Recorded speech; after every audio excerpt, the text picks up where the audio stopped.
you're whatever, gluten-free, you're reducing inflammation. You're doing everything except for one piece that everyone's missing.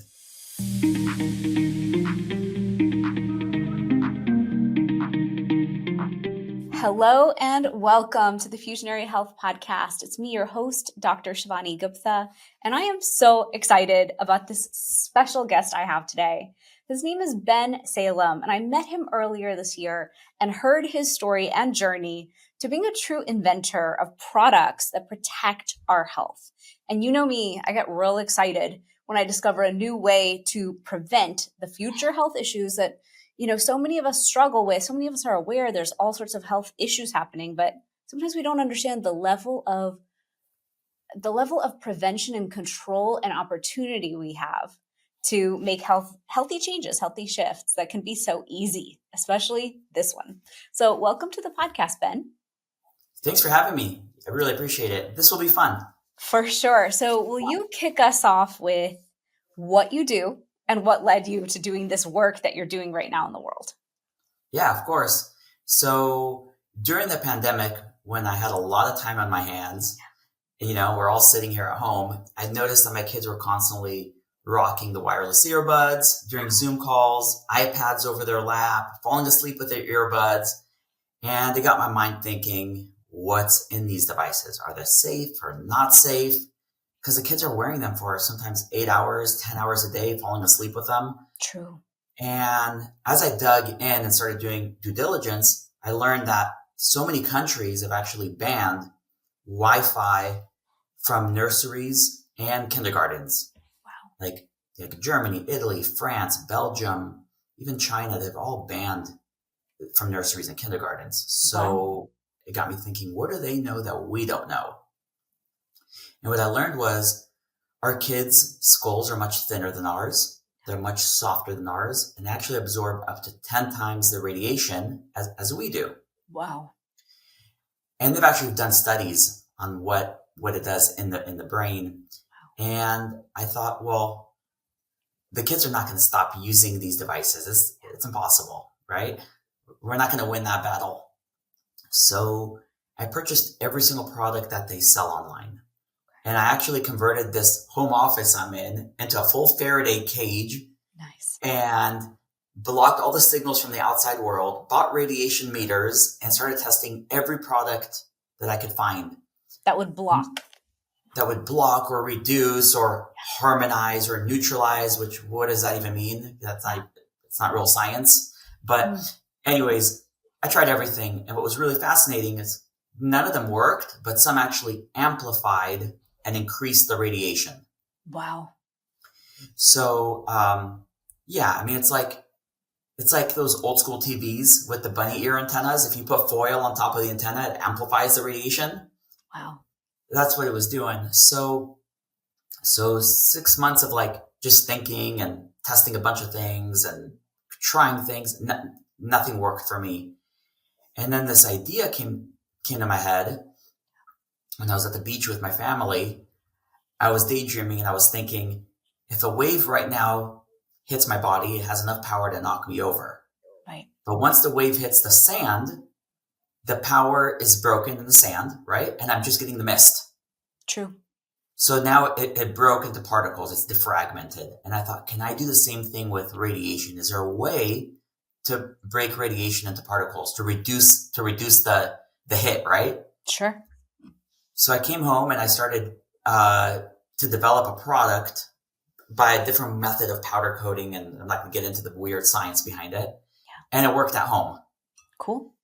Yeah, and that's really it. And when it worked at home, I just Googled who is the largest FCC accredited lab in the world. Where did the big manufacturers go to do their testing? And I went to those same labs and I did the testing at those labs. And those engineers said, wow, this is incredible. On some devices, you're reducing by 80%. On some devices, you're reducing 90%. What is this? Whatever this is, go file a patent on it. And that's kind of how this whole business, which was not meant to be a business, started. So it was never supposed to be a business. And I said, well, let's just see what happens. Yeah. So I immediately opened WaveBlock, the company, and I opened a nonprofit immediately. So for every one that we sell, we donate to children, right? To Little Leagues, Children's Hospital, and churches, temples, and so on. And that's really how it started. So interesting. It's so interesting oftentimes how we create a solution for ourselves. And because we created it for ourselves, it thus has great applications to others. So you can not possibly hold back what you learned. You have to share it with the world. That's how I ended up creating my turmeric supplement company. I was like, how does everyone not understand? I can't take, NSAIDs. I won't name the brands. I can't take NSAIDs all the time, 24/7 for pain. I need a natural solution. And once I created it, I was like, oh my God, it works. Oh my gosh, now I have to share this with the world somehow. And you become a business owner because you were so passionate about solving a problem. So I want to take a big step back and I want to break down wavelengths here for a second, because to the regular consumer, there's our cell phone. Our cell phone emits what we believe are EMFs. And we think that, okay, well, we know like holding the cell phone against the ear all day is bad. Sometimes I'll be on a 10-minute phone call and finally I'm like, you know what? This needs to be on speaker. Like I can't hold my phone to my head all day. Or I'll hold it here and they say, you know what, your thyroid is right there. So all you people holding the cell phone right at thyroid level, that's bad. We know not to leave our phones on our bodies. Sometimes I'm driving, speaker, handling kids, food, drinks, everything spilling as I'm driving. And I'm like, get your phone off your leg. Like I can start to feel that doesn't feel good. I can't explain what it is, but I know my body doesn't like my phone physically being on it. Then we know Wi-Fi is not ideal. But most of us have Wi-Fi in our offices, in our home, wireless printers, wireless TVs now. Everything's wireless, right? iPads, iPhones, like your home's going to have a lot.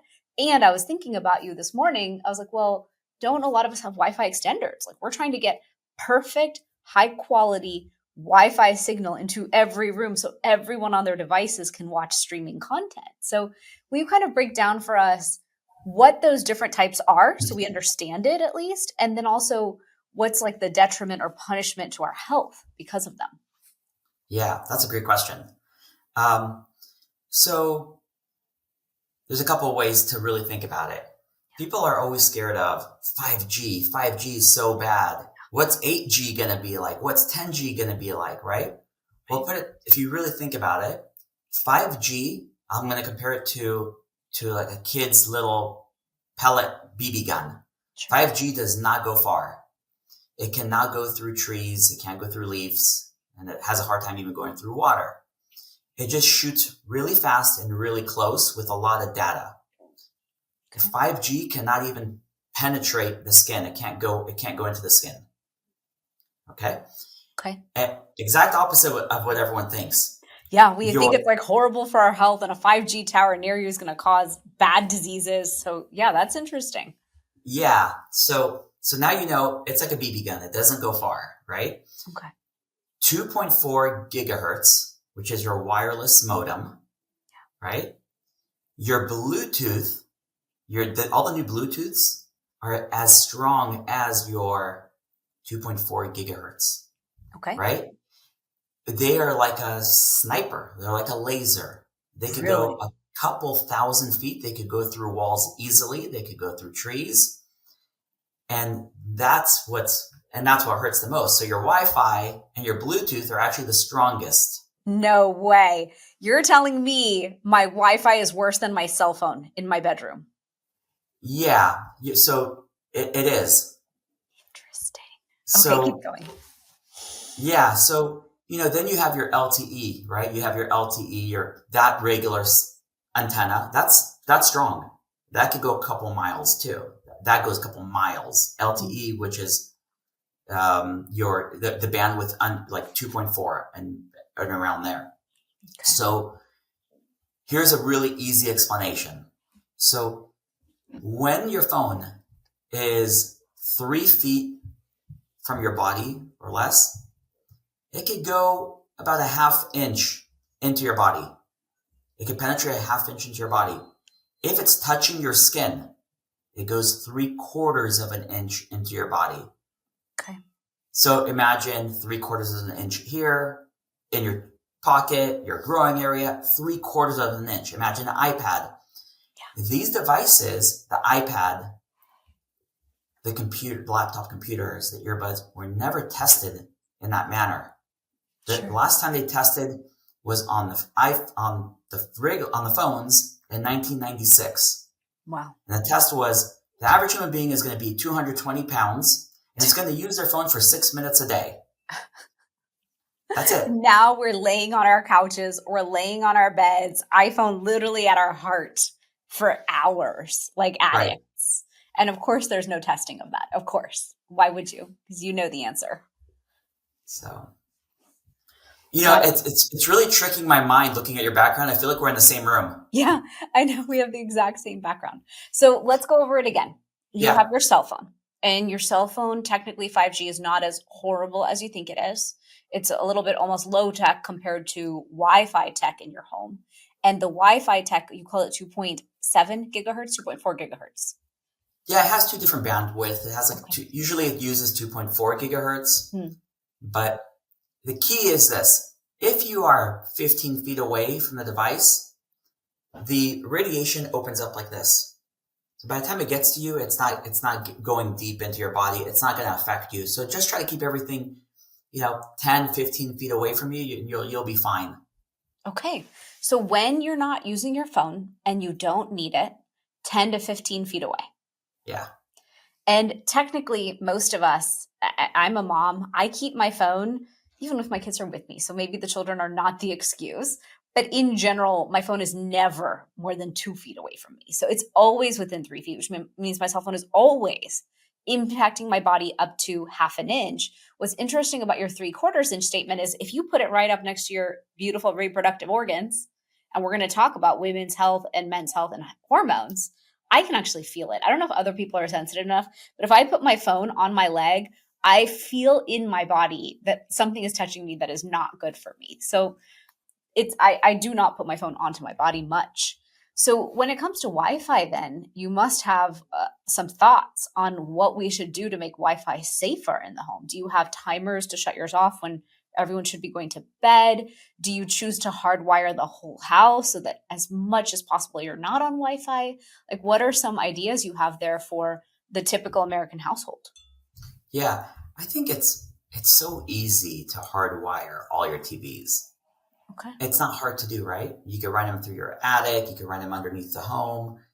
I would hardwire everything as much as you can. But once you hardwire all your TVs and your speakers, I would go to the settings on the TV and turn off the Wi-Fi, right? For sure. Sometimes the TVs are not smart enough to turn it off. And then everything else, I make sure that the wireless modems, everything is at least 15 feet away from us. Okay. And I don't use extenders. If you have to use a lot of extenders, it means that you probably don't have the right system. Something's wrong with your system. Okay. There's systems out there that are so good and so sophisticated. Because what happens is let me explain why people need extenders and why their systems don't work. And it's designed this way on purpose, so you spend money. A smart system, let's say you're coming home right now, right? You're coming through the garage, and you have a Wi-Fi in that garage. So it captures the Wi-Fi in your garage, and now that's connected to your phone, right? Yeah. Now you go to your bedroom, which is far away, and it's still connected to your garage. It doesn't know to unlock there and go to where the Wi-Fi is, whatever, upstairs. Because most of the systems are built that way, so you have to buy more and more and more. But good systems know how to let go and go to the next one, and it knows where the power is. So technically, you could get away with just one for upstairs, one for downstairs, even for large homes. So you just have to get the right system. You don't need radiation everywhere. And if that's 15 feet away from where you sleep, you're fine.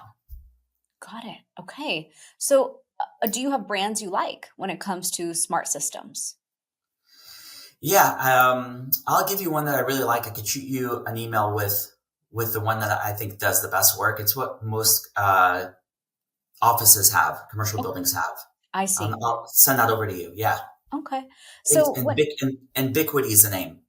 Ubiquity. Yeah. Okay. Thank you.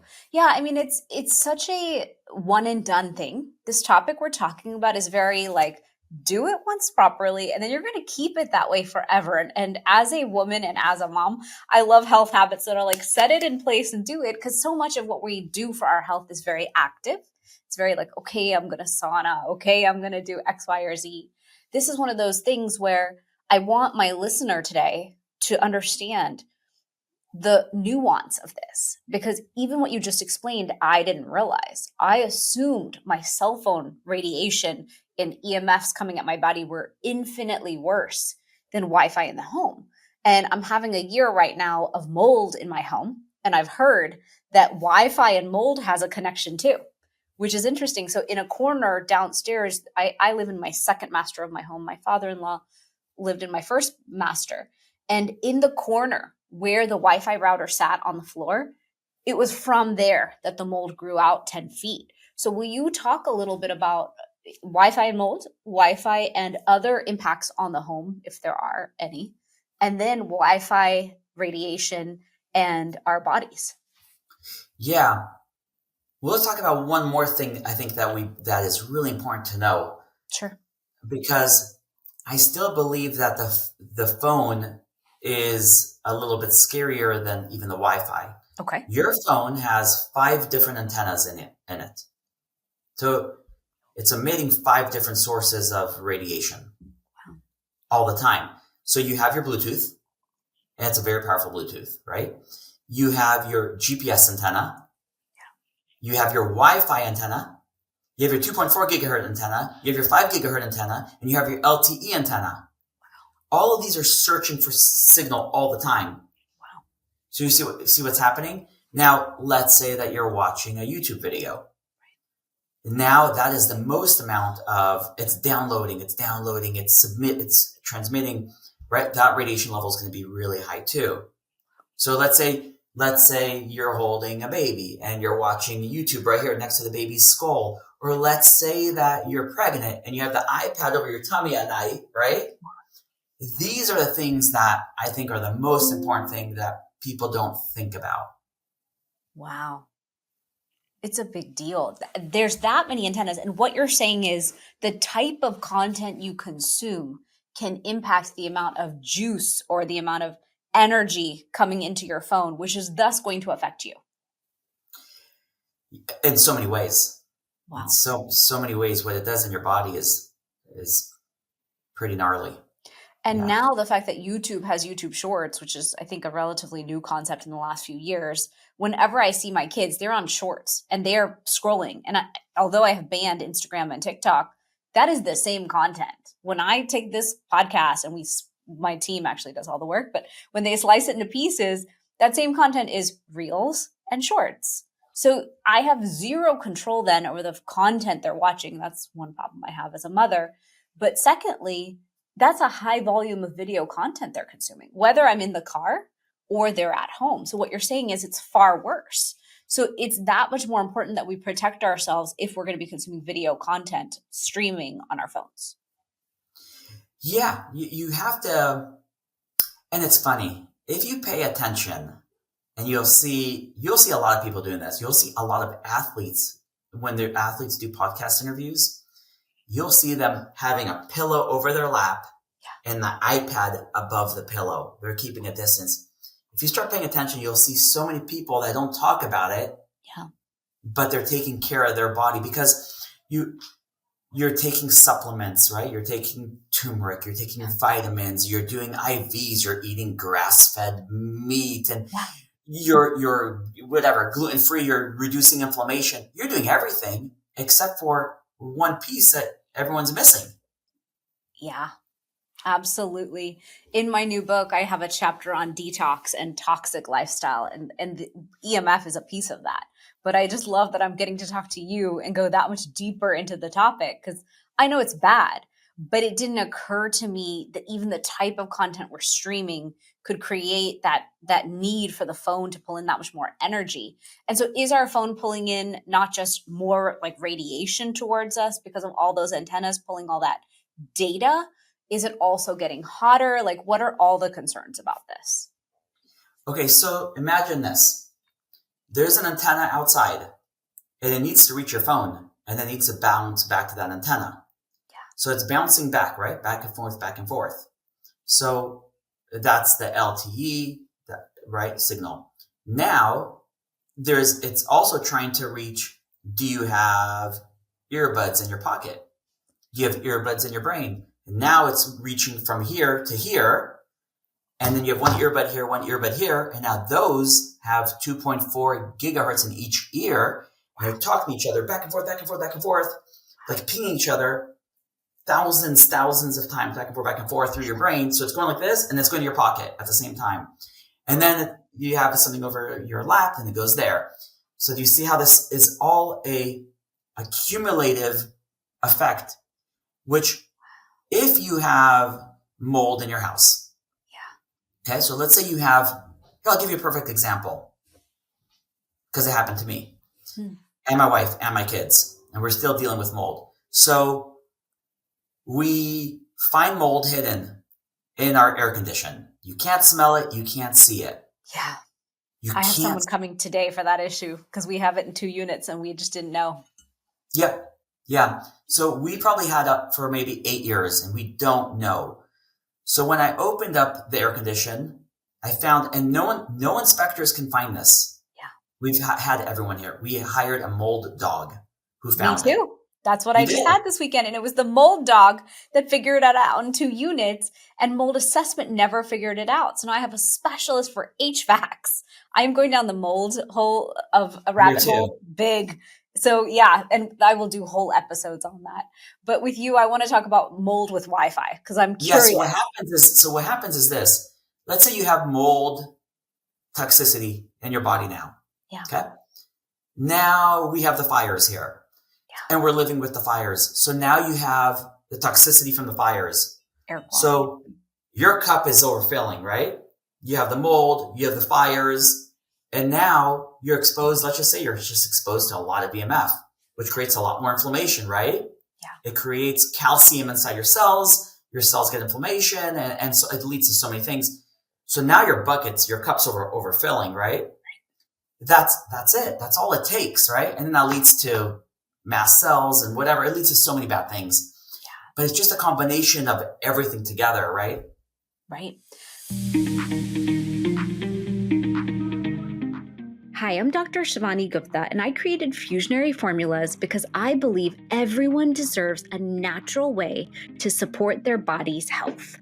If you struggle with joint discomfort or stiffness, our turmeric gold delivers powerful curcumin in a form your body can truly absorb. It's science-backed with the highest quality ingredients and designed to support your body's natural inflammatory response. Take the next step in your health and wellness journey today. Visit FusionaryFormulas.com and use code FusionaryHealth for 15% off. Fusionary Formulas, ancient wisdom, modern science, maximum impact.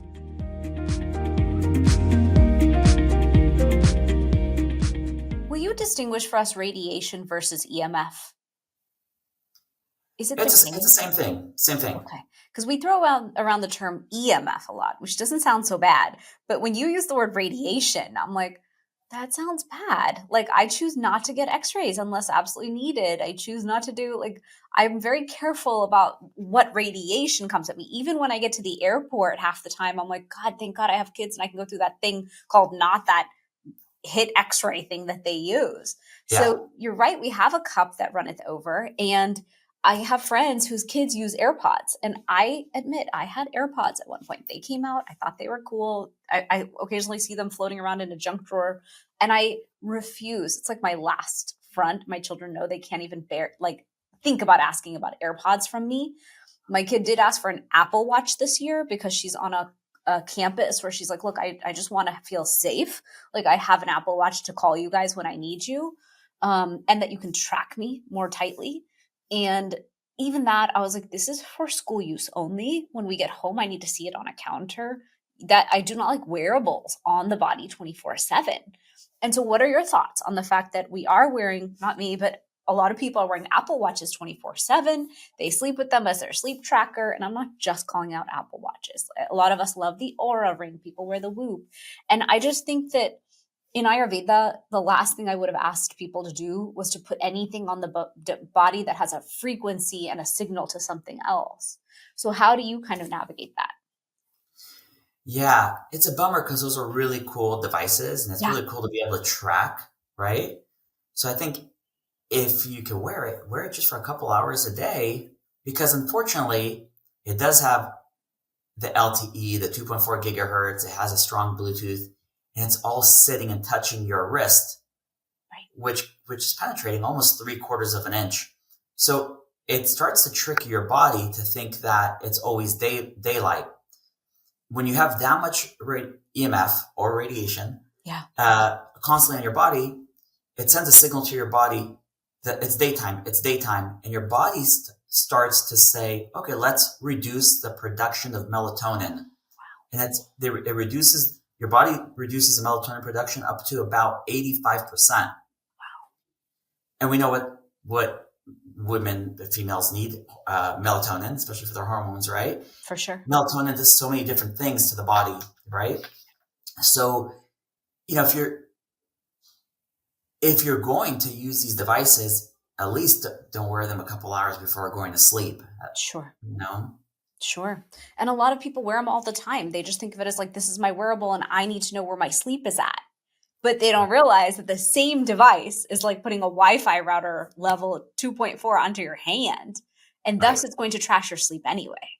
So I do love sleep metrics and I love sleep data. I have the Oura Ring and I use it. I use it occasionally. A couple times a year, I'll take a week and I'll be like, where's my sleep at? What am I supposed to change? How does that impact? Okay, good. I got my data. I'm good now. I don't need daily data to tell me how I slept. I have an awareness with it. And so it's just an invitation to not overdo things sometimes. Like you can take a healthy thing and overdo it and make it unhealthy. Yeah. And some of these companies are actually really smart. I'm not sure how Oura works, but you can probably look it up. Some of them you obviously don't have the strong antennas. They only have like a Bluetooth or a weak Bluetooth. And then that Bluetooth is only activated maybe every couple minutes or maybe every 20 minutes. So it's not constantly pinging, right? So take a look at what the device is. Yeah. So is it collecting data and then sending it in packets as opposed to streaming data? Yeah.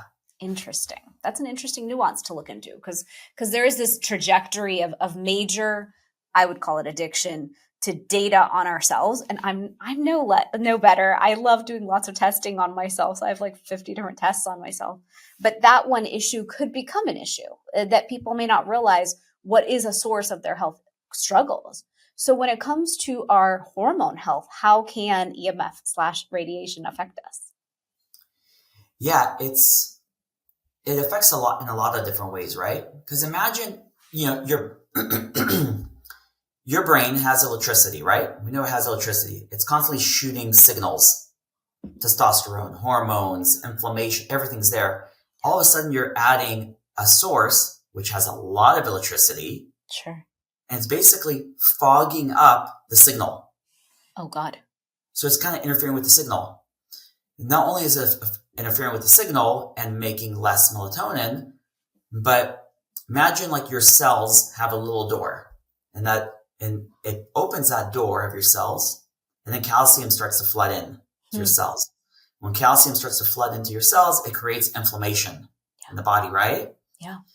So it does so many things that people don't think about, like the brain fog, the headache. Yeah. And I never even heard of any of this stuff until we started getting the reviews. Okay. And people will constantly say, I no longer have foggy brain. I no longer have headaches. I have more energy. And we started getting these reviews, and I was like, wow, I didn't even know this was ever an issue for anyone. Right. And then we're running into people, like we're running into like friends and family, like from the year number one, saying, I no longer have this pain in my leg I've always had for decades. No one can figure it out. Sure. I no longer have growing pain. My wife and I get these comments. My team and I get these comments all the time. Nice. So it's fascinating how some people are more sensitive. Are they more sensitive because their bucket is maybe over full or getting there? I don't know. I'm not a doctor, but it's just fascinating to see the results. I think that we underestimate the fact that our buckets are full already, just living in modern day life. Between the junk in the water and the junk in the air, the level of EMF radiation coming at us, whether our phone is next to us or not. Like my car has Wi-Fi, and I'm always like, no, I don't need any of this. Bluetooth off. I don't need my Bluetooth on 24/7 in my car. Like I can hardwire my phone in my car to listen to music. It's not a big deal, but we're allowing so much without ever acknowledging how each thing is stacking up on top of each other. On top of that, the level of processed food made with horrible ingredients, food that's not really fresh. We think it's fresh and it's not. So I actually think that the stack up that's causing inflammation and problems in our health is so significant that it's our duty and it's our job to start taking each layer off that we can. And so I was really excited to talk to you today because I worry about our household health. And sometimes I feel guilty that I leave the Wi-Fi routers on because people in this house have different schedules. I've got teens who will do homework till midnight, and I've now set a rule. I'm going to bed at 10, but I can't shut off Wi-Fi. That means all their devices will stop working on them. So how do you kind of work around it? Like based on talking to you, I'm like, I wonder if I can turn all the bedrooms into Faraday rooms. Nothing can get in. And if you want to do your work, you go to the family room. That's where the main router is, and I'll shut off all the others. So how do you kind of reduce that total burden? And then I'd love for you to talk about what you invented, because I'm really excited about it. I have one, and my son actually installed it on my phone. And I think I just got all new phones for everyone. So I need to like get new stickers as well, because everyone has different phones now. Yeah. So, I have all of our TVs hardwired. Okay.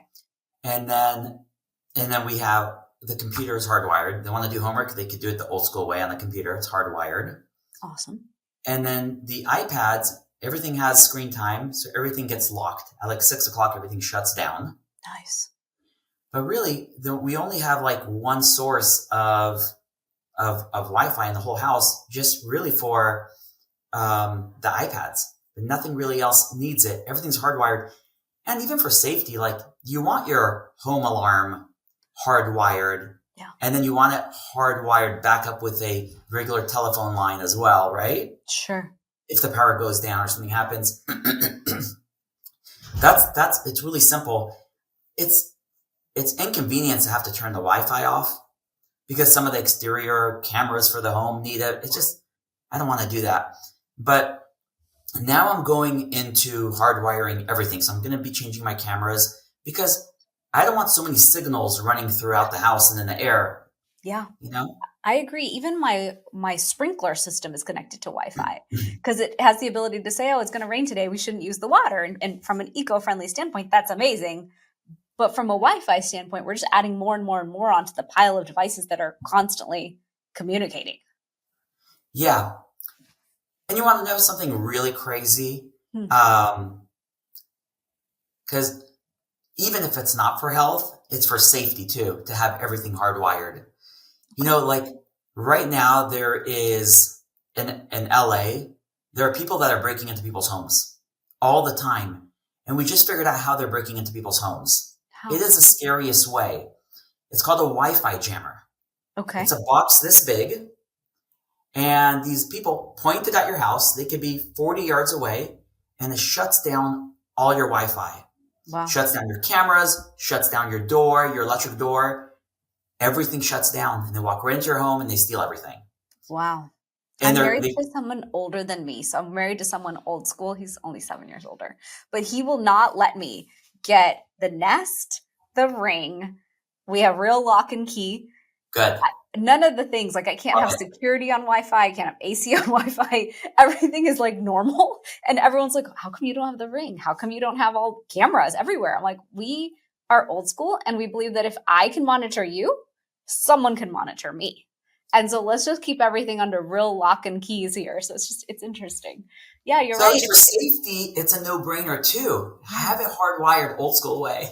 Yeah, it makes total sense. I truly appreciate that. People are hacking into baby monitors now. So there's a lot of reason to kind of bring this awareness to the forefront. And so, yeah, I would love to go into what you invented and why. I know you talked about you couldn't find one that worked. And I get this question a lot because I go to all the cool biohacking conferences and I'm always like, oh my gosh, I should buy that thing. And my intuition is so strong that 90% of the time when I go, I want to go buy that thing, my body will say no. And I have to listen to it because my intuition is right. And so I've never been able to buy one. I have like added to cart. I need to finish. I need to do this. I need to buy the stickers for the house. And each time my body's like, no, you can't do it. So I'm so glad I got to meet with you. And I'd love for you to explain, how can we be discerning about these tools that we buy to protect us? Yeah, I think the most important thing is do your due diligence. Go to their website and see if they have a real lab report, right? Okay. You will see that almost no one has a real lab report from like an FCC accredited lab. They have their studies. Oh, we did a study on 20 of our friends. Yeah. And they're saying they're feeling better. And they write these sophisticated, weird, non-science words that don't even exist in the dictionary, right? Yeah. It's impossible to put a sticker that will block or reduce radiation from your microwave or from your router. It's impossible. Your devices would stop working, right?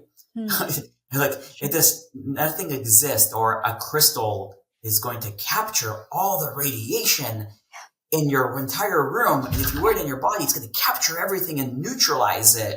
Like, wait, what are you talking about? It's true. I have one of those. You're talking about like the shungite black Sorry. crystal. No, it's okay. I'm happy to be wrong. I'm happy to always learn and evolve. Continue. It's like, show me this real science. Show me the real science, right? Do you guys even have insurance? Like, what are you doing? It's just, there has to be science, right? So, I went to an FCC accredited lab, the same lab that every cell phone manufacturer has to go to. Okay. The government looks at their setup, how they set it up. There's accountability, right, to get your license. I went to that lab. Then I went to another FCC lab that actually checks the SAR limit. So what happens is, you have to go to, let's say that you're launching a product that has an antenna, right? You're making a cell phone, you're making an iPad. There's a certain amount of radiation that's allowed to be absorbed into the body.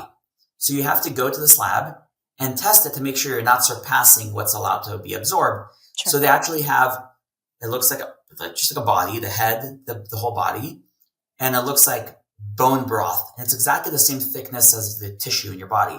And actually shoot the radiation to see how deep it goes into the body. So we went and did that test as well. Nice. Then we did U.S. Army engineer did a test. So we have 3 different labs that did their test. Okay. So we're the only ones that actually really did the due diligence. And for every product that we have, it'll show you, we reduce up to 80%, we reduce up to 60%. Every product is different. So every phone that comes out, we go back and we retest, and we re-engineer another sticker or another case to make sure, is it working? Did they move the antenna location? So the due diligence just won't stop. Wow. So each year there's a new iPhone, and each year you're going to retest everything and potentially move things to match where the antennas are moving. It's not like there's one key that fits all. I re-engineer every single one to fit every model, because things move, antennas move. And so I wish I could sell a little sticker that's the size of a dime and tell you that, hey, this works amazing, and go buy a bunch of them in China and just resell them like everyone else does. Sure. Yeah. It's been a question of mine for a while, because we're using our phones more, not less, all of us. And as we've handed phones to children, the addiction is real. And I can only imagine the lifetime impact on them of holding their phones from a younger age, right? I'm 45. So when did I get a cell phone? 16, maybe, when I was 16, 17, high school, phones came out. And back then we didn't even have smart devices. They were flip phones. So I have 30 years of exposure, and they're going to have a lifetime of exposure. So to me, this is a no-brainer. It's like, how do you find the thing that's actually effective, that does the job, that will protect you?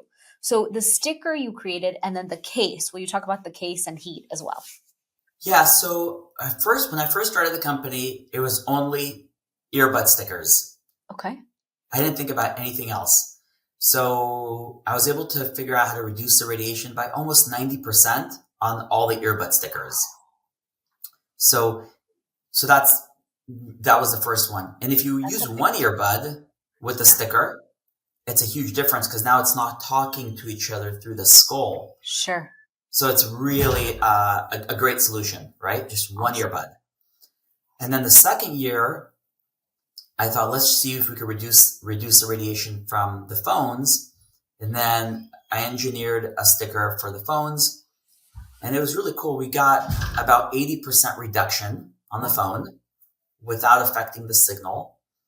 And then that year we also launched for the iPads, right? And then just a couple months ago, I launched the cell phone case, and it's built into the cell phone case. So you could either use the sticker and use your own cell phone case, or you could use our cell phone case, which will do the same thing, but it also will reduce the heat from your phone, which is kind of cool. So we have two different technologies in the cell phone case. And what's the benefit to reducing the heat? So your phone gets hot when you have it wired. It actually increases radiation. When the phone is struggling, let's say you have one bar, and you're watching a movie, it's going to increase and amplify the antenna, and that's going to create more heat as well. Got it. The heat's just not good for your body. Just like it heats up the phone, imagine what it does to your cells, right? Sure. When it's really close. So I thought, can we reduce the heat? So I figured a way to do that, which has been awesome. Awesome. Okay. I wish I had another hour to talk to you because this topic is one that I worry about, but I worry about it at a level that I actually avoid it. And you're so concerned about something, you're like, I know I'm going to be bad, so let me not learn on this one. I'm sure that's how most people feel when they meet me and they're like, oh God, this girl is going to take away our gluten and our sugar. She's going to teach us how to win inflammation, but she'll also take away the fun. I feel a little bit about that with you. Like, okay, you've given me some marching orders. I can go hardwire 2 TVs. It's not a big deal. Or we have 3 TVs. There's one in the playroom. So that's an easy one. So some homework, a sticker that I can trust, easy. That one I can put on everyone's cell phone. They don't even have to know. That'll be beneficial to them for their different iPhone types. But there's so much to learn here and there's so much to apply. And I just wanted to say that I'm grateful that you went down the rabbit hole of doing this research and that you continue to do so and keep trying to figure out how to improve in this area, because we need founders like that. We need founders who are obsessed with a topic and just won't let go of it until they build the solutions at work and then are that obsessed with the quality result to actually win at it. And so I'm excited to see what else you come out with, because there are a lot of devices we're all using. And so as you solve for each one, we can then know that, okay, these devices that we're going to use them. But how can we do it more safely so it doesn't have a 3/4 inch impact into our bodies and cause these future health issues? Melatonin alone. I teach so much about circadian clock, circadian rhythm, and how that's a big piece of our metabolic health, hormone health, and our inflammation. So, for example, if a teenager is wearing an Apple Watch and carrying an iPhone all day, and then the teen can't sleep, which is an issue a lot of us complain about, maybe we should be looking there. Or if we're in our 40s and our biggest complaint is perimenopause symptoms, brain fog, headaches, fatigue, all those things, could this be a piece of the puzzle? Maybe not the whole puzzle, but a piece of, like we talked about, kind of reducing that total bucket overload. So before we wrap up for today, Ben, because I know we're hitting the top of our hour together, is there anything else you want to share with the audience today? And will you share where they can find you? Sure. Hardwire your home. So simple. Yeah. That's really it. And I love what you said. I thought it was such a smart point. Our kids have been exposed to these devices way longer than you and I, right? And I think let's try to reduce now before it's too late. Like, let's stay on top of it. Why are other countries on top of it and we're not? So let's jump on it now. And you can find us on WaveBlock.com. Thanks so much for having me. For sure. So it's WAV. Yeah. WAV block. And one more point I want to make, total exposure for children in the current generation started pre-existence. So for example, as a mother, my kid is 15, I had an iPhone. So that phone, I think iPhones came out probably 15 years ago, was by me, on me, near me, as I incubated that child through breastfeeding her for a year. And then she started her life. And nowadays we hand iPads to kids to get them to eat as young as 1. So total exposure is, if you talk about cumulative, is actually much more significant than we realize, rather than just, oh, my kid holds an iPad. It can be so much earlier. So this is a PSA to all the women out there who are having kids now, like pay attention to this. And like you said, that phone right up next to a breastfeeding baby or so close to the children and their thinner skulls is a big deal. Yeah, I'm with you. Absolutely. Well, thank you, Ben, for coming onto the podcast today. We're going to have to do this again. Such an important topic. And thank you for creating solutions that work for us. I deeply appreciate it. Yeah, I am ready to order my stickers today for my family, and I'm calling someone to help me figure out how to hardwire the whole house and our laptops too. Beautiful. Thanks so much. Yeah, thank you so much. All right, see you soon. See you soon. All right, everyone, thank you for listening to the Fusionary Health Podcast. To learn more about this podcast, you can visit shivanigupta.com. Thanks so much.